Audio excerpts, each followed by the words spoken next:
Digital payment सहित Bharat Oman के बीच 10 मुद्दे पर बनी सहमति। पीएम और ओमान के सुल्तान के बीच गाजा जंग पर भी चर्चा। नई दिल्ली। भारत और ओमान के बीच द्विपक्षीय संबंधों को लेकर परंपरागत क्षेत्रों के अलावा कई नए सेक्टर्स में भी सहमति और सहयोग की नींव रखी गई।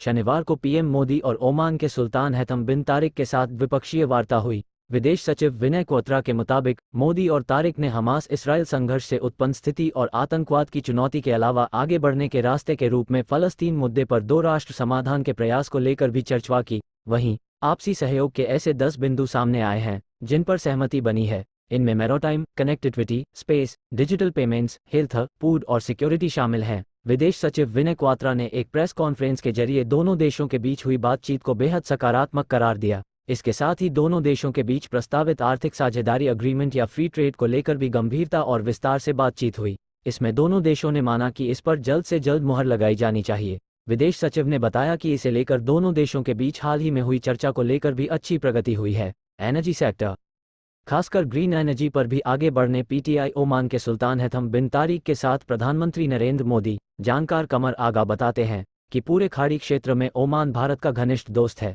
700,000 के करीब भारतीय वहां रह रहे हैं और पश्चिम एशिया की इस इकोनॉमी में अपना योगदान दे रहे हैं। इंडिया ओमान ईरान पाइपलाइन का भी एक मामला है। ओमान जियोपॉलिटिक्स के हिसाब भी भारत के लिए अहम है। सुरक्षा और ट्रेड में दोनों देश लगातार आगे बढ़ रहे हैं।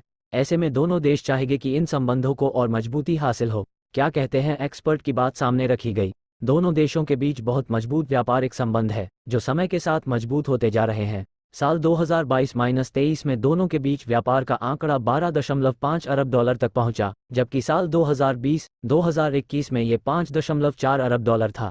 इससे पहले सुल्तान शुक्रवार को अपने पहले राजकीय दौरे पर दिल्ली पहुंचे, जो खाड़ी देश के शीर्ष नेता के तौर पर उनकी पहली यात्रा थी। शनिवार को सुल्तान का राष्ट्रपति भवन में रस्मी स्वागत किया गया। फिर पीएम नरेंद्र मोदी ने हैदराबाद हाउस में गर्मजोशी के साथ स्वागत किया।